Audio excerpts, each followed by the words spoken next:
Hey guys, welcome back to the channel, and today we're going to be reviewing the TV show Taboo seasons, or rather episodes 1 through 4 of season 1. And I was aware this show was coming out. Initially I heard some people didn't like the first episode. However, after watching the first episode and episodes 1 through 4, I really like this show a lot. It's become one of my favorite shows. It involves one of my favorite actors, Tom Hardy, and one of my favorite directors and producer of this show, Ridley Scott. So how can it not be a good show? In any case, I was late and I didn't want to start reviewing this show until I felt it was up to par. I found it's on the same quality as well-done productions like HBO shows. I could see this on HBO, however, it is being done on the FX network. But FX is doing a great job with this show. So we'll get into the review. The first episode is called Shovels and Keys. And if you don't already know, the show takes place in the year 1814 in London. So this is a period of history with Britain and America. They're basically wrapping up the War of 1812. So they're still at war. And our main character named James Delaney, played by Tom Hardy, he's returning to London after 10 years, and it was believed he went insane and killed some of his military commanders, and then went to Africa. So he's returning home to London after 10 years to attend the funeral of his father and wrap up the business dealings of the estate for him. Although when he gets there, he finds his father's pretty much penniless. However, through his exploits through Africa, he's discovered a fortune of his own in diamonds. So he finds out his father has a piece of land called the New Sound. And, the land is presented to him by his lawyer, or his family's lawyer. And it's kind of presented in a way to suggest it's not worth anything. The East India Company gets involved. And when we talk about the East India Company, that's the same East India Company we learned about in history class. That was pretty much the first international mega corporation. They were more powerful than kings and countries put together.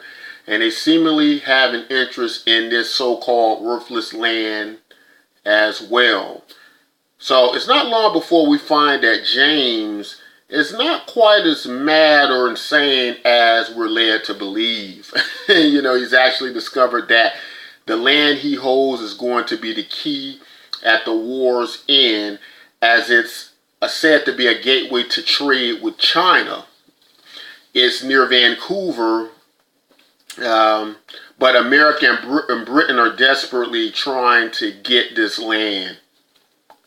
So the East India Company tries to make James an offer, and Jonathan Pryce, who plays a character who I believe is called Sir Stewart, was once James Delaney's commander in the military. However, he doesn't remember James, and he's also like the chairperson of the East India Company that's handling the negotiations to try to buy the land from James Delaney.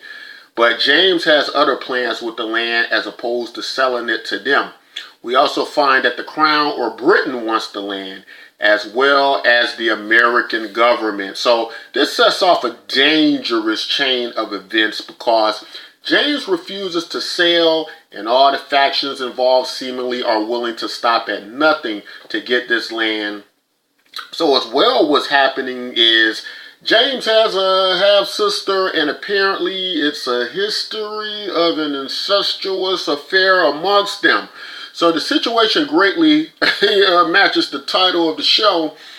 But in addition to that, Whilst in Africa, James became engaged in African cultures, voodoo, witchcraft, and things that caused him to be leveled on his return, a figure that is in league with the devil.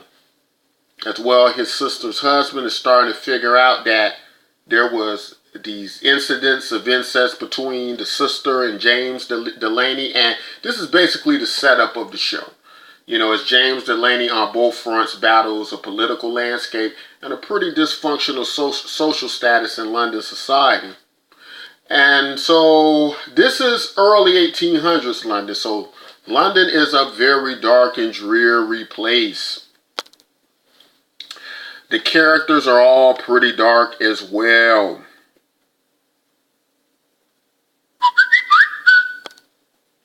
And this show, you know, kind of reminiscent of the Young Pope, you know, as I think it's going to be one of those shows that's not for everybody. You know, I've come to like this show, but I can see that this is going to touch on subject matter and incidents that you know, people you know, may find a bit disturbing in certain senses. The characters are troubled. And as bad as James Delaney sounds, he's actually our protagonist, you know, and the best person in the show. So Tom Hardy's acting as James Delaney is pretty similar to how he played Bane in Batman, you know, and I really liked him as Bane. But I disagree with the critics of the first episode. I thought it was awesome. If you like history, I think you appreciate this show. If you like Game of Thrones type shows where bad things happen to good people and vice versa and things like that, then you'll probably like the show as well. A lot of Game of Thrones actors have moved over to this show, literally. One of the main characters, as I mentioned earlier, played by Jonathan Pryce, or Sir Stewart, played the High Sparrow in Game of Thrones. Una Chaplin, I believe her name is pronounced, who is a grandchild of the actor Charlie Chaplin. She, who played Talisa on Game of Thrones, or Robb Stark's wife, which was, you know, she was assassinated or she was murdered at the Red Wedding. She actually plays the sister.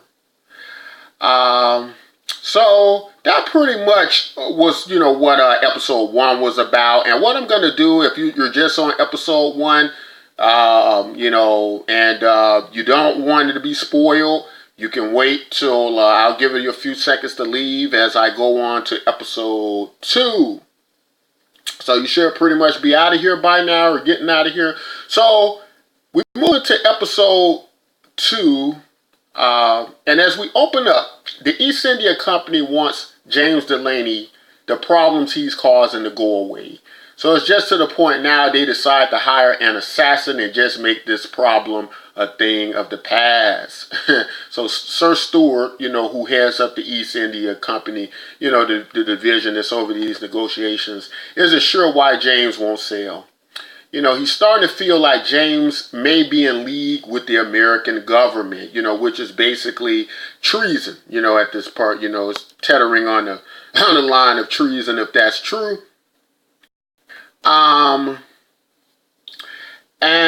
James, in a very interesting scene, does come into contact with an American spy. And it's interesting to see how American spies operated in England during this period in history. So James uses some codes to speak to the spy he's picked up, and the American spy just isn't buying it. You know, he doesn't trust James. He's sticking to a story that he's a doctor.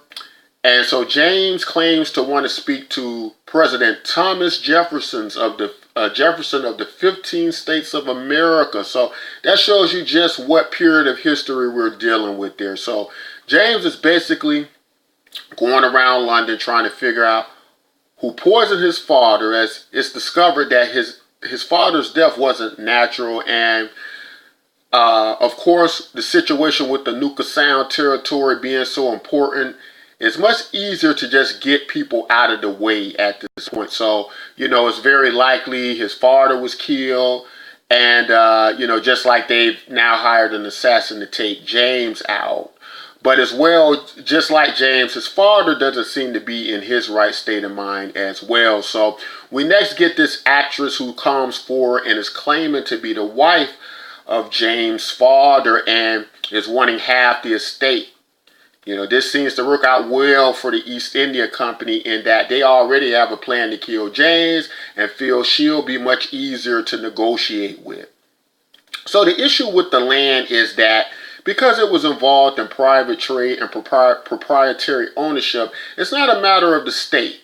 So they just can't legally force his hand under law. You know, so we also get more into the strange relationship in this episode between James and his sister, and she wants to forget everything that's happened. However, the past seems to keep resurfacing. Her husband grows even more upset and adversarial to James. We also find that his father's lawyer, who's handling many of the arrangements, is bought by the East India Company, you know, as James calls him out on it. And we finally, in the end, get the assassin coming for James. And we get to see that James won't be easy to kill. You know, he has picked up a lot of warrior skills whilst in Africa. You know, he's really good with a knife. And the assassin seems to be of some Asian culture. You know, I would imagine maybe like a ninja of some type. And so they go at it. And James kills him. And the savage really comes out of James. You know, he's basically, after he's defeated the assassin, he uses his teeth and rips his throat out with his mouth. So we learn that James is, you know, although he's quite clever and sharp, that he's not a very well man. You know, but a great episode. You know, I think by this episode or the second episode, the critics, you know, started to come around. I think they can now see the show gaining its legs. It's really a good show, but it's psychological. It's a very on the line, dark psychological thriller type show set with the backdrop or set in the backdrop of history. So now up to episode 3. We're going to move on to there. If not, time to say bye-bye.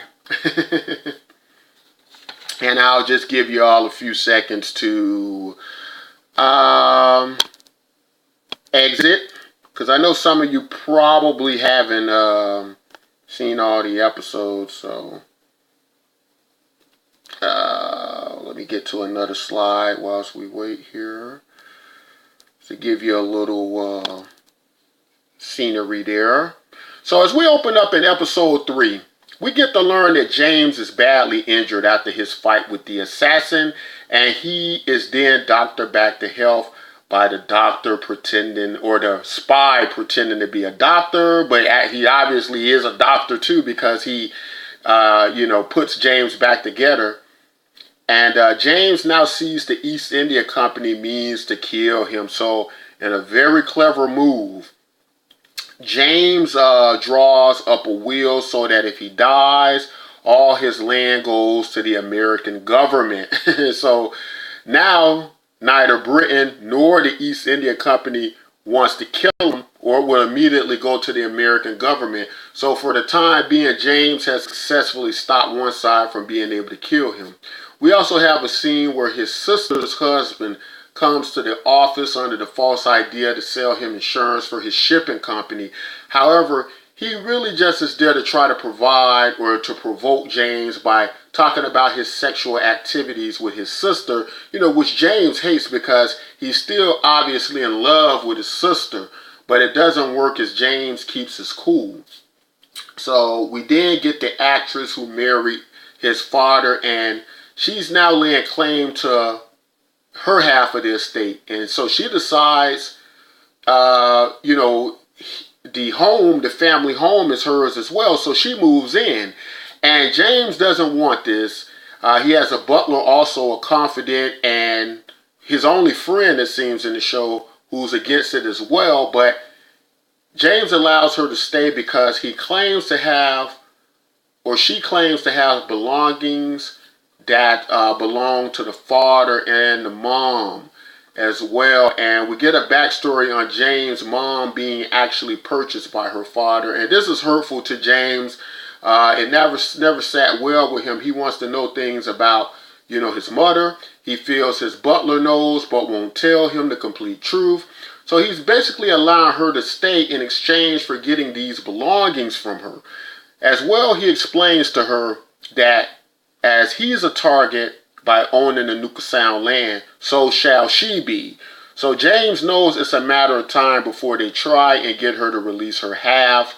So she's set up one night. She thinks she's getting a ride from an aristocrat. They end up trying to basically force her into a sexual perversion they know she won't do, as she's not that type of woman. However, they do this to set her up so it can look like she attacked an aristocrat so she can be in prison. James knows all this in the game they're playing, so he comes in right in time to save her, takes her home, but at this point, they know the authorities will come for them as an aristocrat has been assaulted. We also get another one of these strange, taboo, incestuous scenes from his sister, who's seemingly returning his affections in a church in the ways he like it. However, she's basically just letting him know to get it out of his mind. That was the last time he ever get anywhere near close to her. And that pretty much ended episode 3. And we will now move on to episode 4. And I will give everyone a chance to, exit who hasn't seen episode 4. And don't want to be spoiled. So I'll be getting my next slide while we're doing that. Okay, let's go there. Alright, so episode 4 opens up and we get the authorities coming to take the actress or wife of James' father to prison. And James basically tells her it's all a setup to remain calm. Don't sign anything, hold out. I'll be there shortly. So she's taken in prison to prison, and we learn this time around the setup is being done by the Crown, the regent. The Crown wants to get half the Nuka Sound rights from the actress. And the reason it's being conducted by the Crown and the Prince Regent is, if you recall in history, at this point, King George went mad. And it's actually his son who's pretty much, running the kingdom. You've probably heard the story of the madness of King George. So that's why it's the Prince Regent basically handling everything, with his staff. And so they threaten the actress with everything from rape to prison, and she's about to cave, but James get there just in time to get her out of prison. And we learn how he's able to achieve this.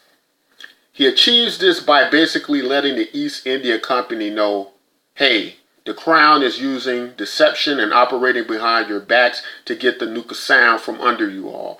And so the East India Company sends their agents to get the actress released so they don't lose out to the Crown. Because remember, the East India Company kind of operates as a sovereign of its own. They're as powerful as governments. They're almost like a country of their own. And they have naval forces. They have armies. They have more money than governments. And so it's almost like 3 superpowers fighting. You got America and the Crown going head to head of Britain, and you also got the East India Company. They're all vying for this land and this trade route to China. So again, we get to see how clever James is with operating with these powerful entities and being a person with basically no friends, no allies. So quite impressive. He's basically got everybody fighting each other and taking the attention off himself.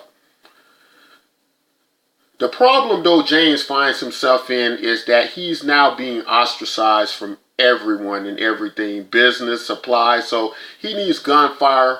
He knows nobody is going to sell it to him. So he finds this very interesting and disgusting, at times, chemist who can make him gunfire at his factory. But it will take a year with just the supplies he has on hand, which is nothing but pig and cow waste and human urine. I guess they need to use this and extract chemicals out of it. He explains how he can soak ashes from a particular wood and he'd have gunfire, or gunpowder rather.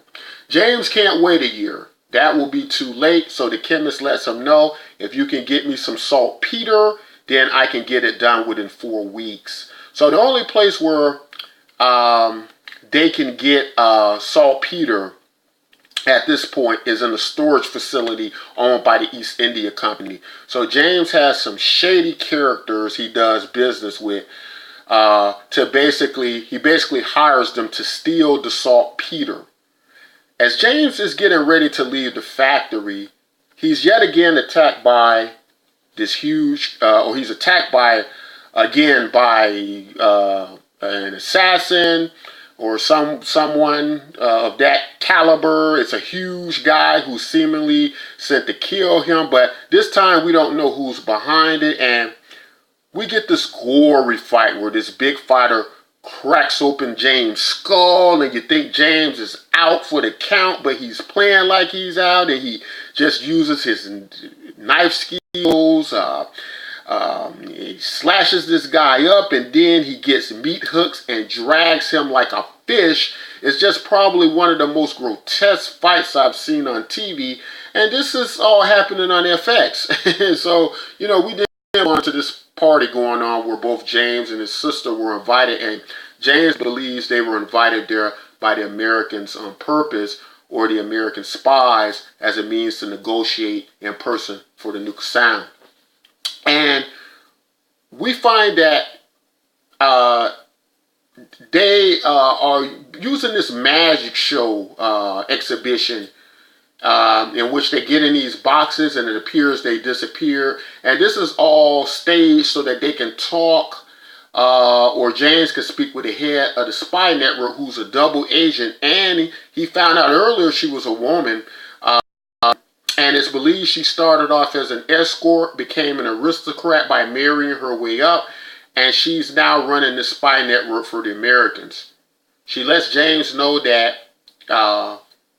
they can basically kill James at any time, and that the person that was attacked him earlier was actually sent by them to teach him that very lesson, that his life is in their hands. And it's a real bad situation for James, because the leverage he was using over the Crown and the East India Company is now falling apart, as they have more to gain now by killing him than leaving him alive, as he's, basically willed the nuka sound to them. So he seemingly is about to negotiate, because they also offer him safe passage out of Britain with his sister, whom he wants to take with him. And so we move on. The sister husband gets drunk, is still thinking about James being involved with his wife, and he makes a big scene. James has to rough him up a bit, take him outside, but he continues on, letting the crowd know that James did this unspeakable thing of sleeping with his own sister. And finally, James' sister's husband asks for a duel as the episode ends. Also, part of what triggered the incident was apparently from James being in Africa, he got really good with spells and such, and he was able to use spells to visit his sister and seemingly create this type of sexual stimulating hallucination, if you will. And so I don't know if he's actually able to do this, or if this is something that's just going on anyway inside his sister, that she really, desires him in this way still. But that's basically how it's done. So it's made to look like he's using magic or something like that. I'm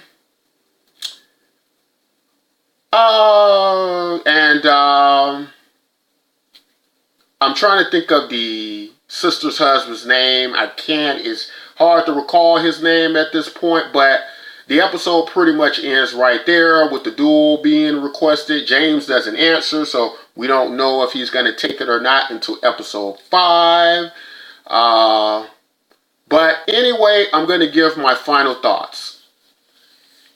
For me, this is one of the best shows on TV right now. The subject matter is a bit dark at points and disturbing, But I will say this.